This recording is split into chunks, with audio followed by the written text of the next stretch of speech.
Oke, selamat datang di tutorial web programming dengan saya Sulaiman Santoso dan hari ini kita akan membahas bagaimana cara menggunakan form di dalam HTML.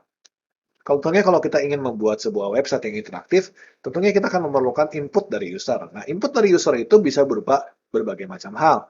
Dan juga kita juga perlu bisa menampilkan data ke dalam user dan cara menampilkannya juga bisa dengan berbagai macam tipe cara.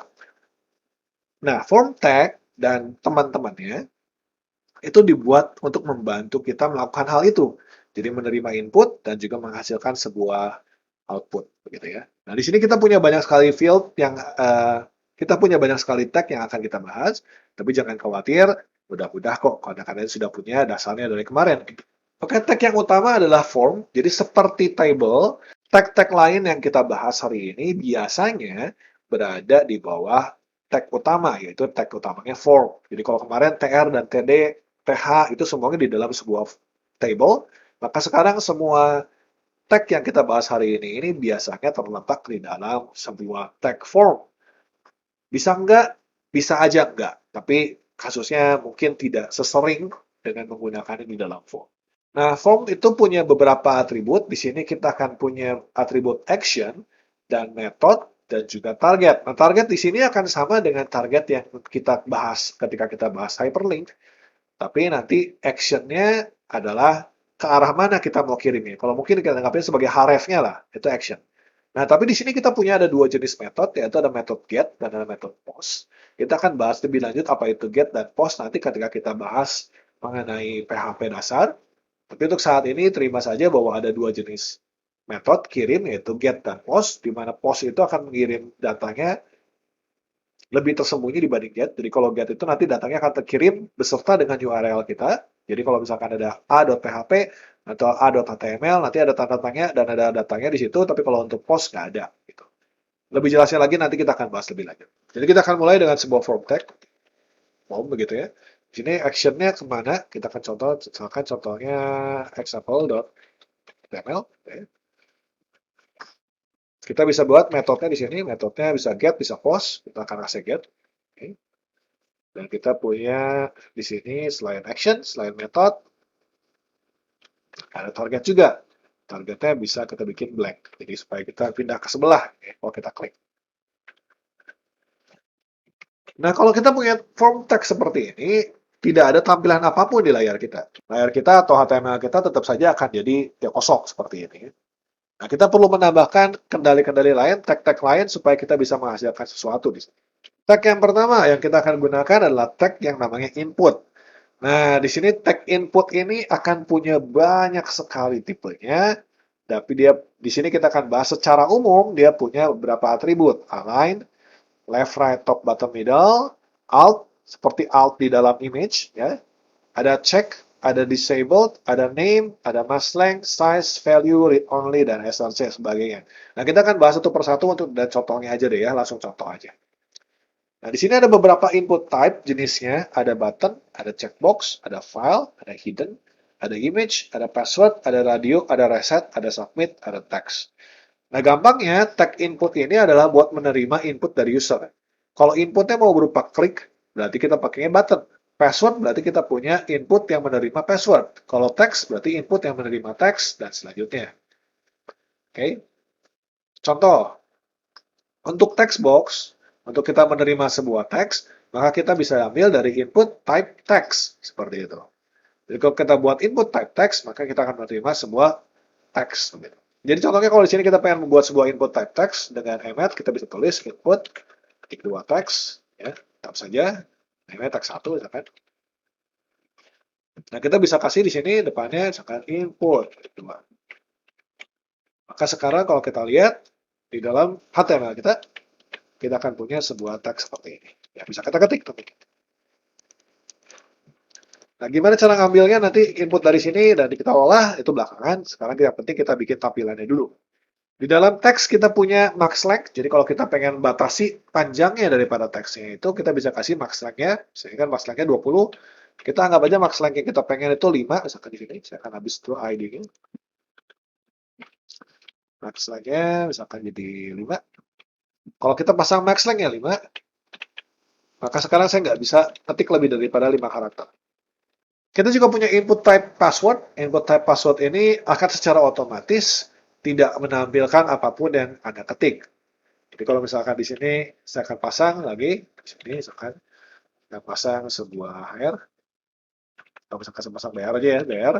Kita punya lagi password adalah input password, ya, password seperti ini. Kita akan punya save aja, nggak usah kasih name, nggak usah pakai ID, karena kita belum olah datanya ya. Maka sekarang saya akan punya lagi sebuah text field, tapi kalau saya ketik di sini, keluarnya akan titik-titik seperti password. Selain password, kita juga punya checkbox. Checkbox itu digunakan untuk menghasilkan sebuah kotak-kotak yang bisa kita klik. Oke, jadi kalau di sini kita punya input type checkbox. Input type checkbox ini untuk menyatakan pilihan, pilihan yang bisa true or false, dan itu bisa tidak saling mengganggu satu sama lain, begitu ya. Jadi kalau kita punya 3 buah checkbox, nah di sini saya mau buat sebuah checkbox. Di sini saya akan buat sebuah checkbox-nya. Saya ambil favorite Lester, kasih BR, gitu. Kita akan pasang input type checkbox. Ya, sini bisa kita kasih contoh satu. Kita bisa copy. 2 dan 3.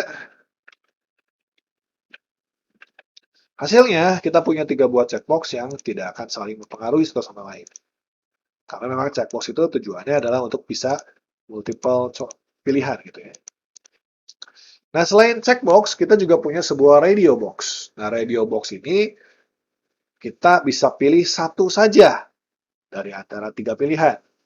Nah, perbedaannya, kalau yang tadi tidak pengaruh, kita mau pasang name-nya apa, ID-nya apa, nanti pengaruhnya di codingannya begitu ya. Tapi kalau untuk radio box, supaya radio box-nya saling terhubung, kita harus pasang name-nya itu sama. Di sini kan pasang option, option, option, supaya name-nya sama. Kalau misalkan di sini kita ganti, jadi radio.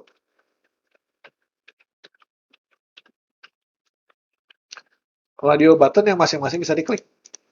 Tapi kalau misalkan kita ganti name-nya, di option,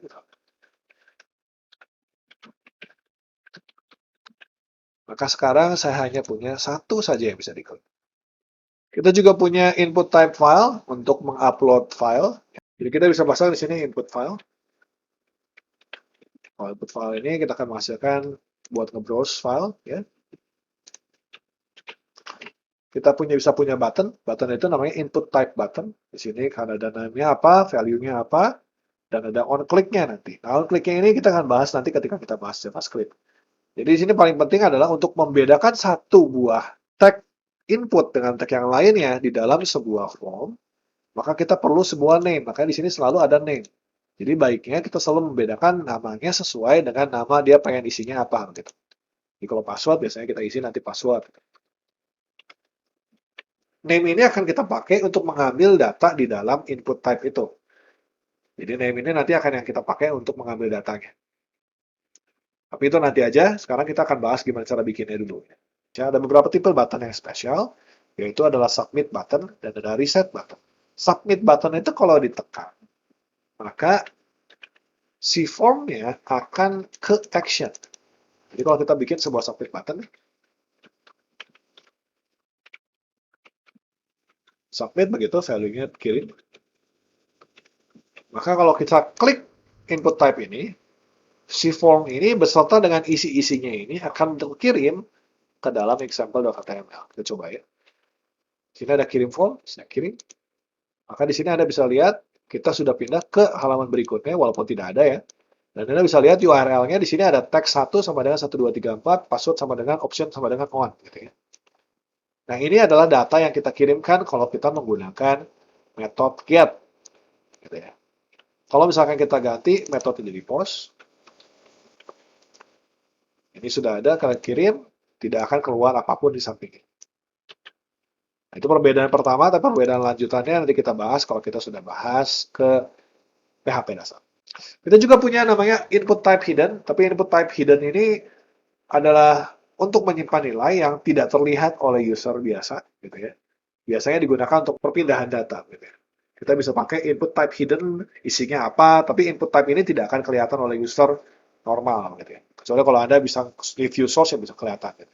Kita juga bisa membuat sebuah drop down list dengan menggunakan select tag. Nah, ini mungkin yang sedikit berbeda dengan input type yang lain. Kita bisa gunakan select name gitu ya. Kita punya select dan option. Jadi ini kan kayak bikin sebuah tabel. Jadi kalau kita pengen bikin sebuah combo box, kita akan bikinnya menggunakan tag select. Nah, select ini akan punya option. Optionnya bisa kali dua. Nah, kita punya select, option, option, option. 1, 2, 3. Kita bisa lihat sekarang kita punya sebuah combo box 1, 2, dan 3. Atau bisa yang aja nih. Seperti ini.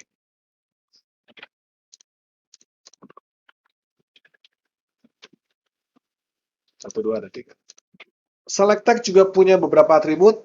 Ada multiple, kalau kita pengen supaya select tag-nya kita bisa pilih lebih dari satu. Dia punya size, ada number of item yang bisa kelihatan kalau kita klik.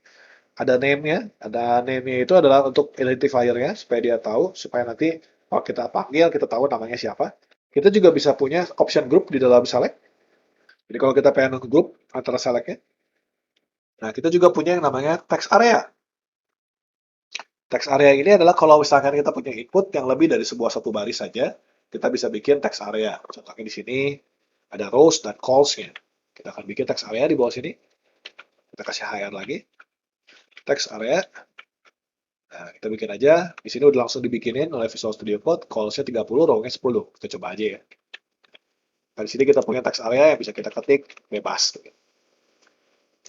Bisa di-resize sebenarnya. Oke, kita juga bisa membuat legend dan field set. Legend itu untuk menambahkan title. Jadi kalau Anda lihat di dalam gambar yang ada di layar ini, personalia ini adalah sebuah legend. Dan garisnya ini adalah sebuah field set. Jadi field set, dalamnya legend, dan sebagainya. Jadi kalau kita mau, kita bisa tambahkan field set di atas. Mau dalam form kita bisa tambahkan field set. Oke, kita copy aja yang ini di bawah. Kita copy semua dari sini sampai ke sini. Kita gerakkan ke atas. Oke. Supaya semuanya di dalam field set. Maka sekarang kita lihat form kita berada dalam sebuah kurung begitu. Dan kalau kita tambahkan legend di sini,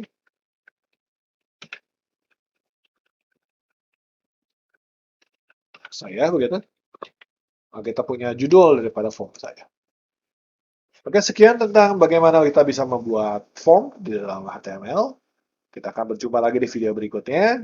Kalau ada pertanyaan, bila ada yang ingin dibahas, silakan Anda tanyakan atau Anda tuliskan di dalam kolom komentar.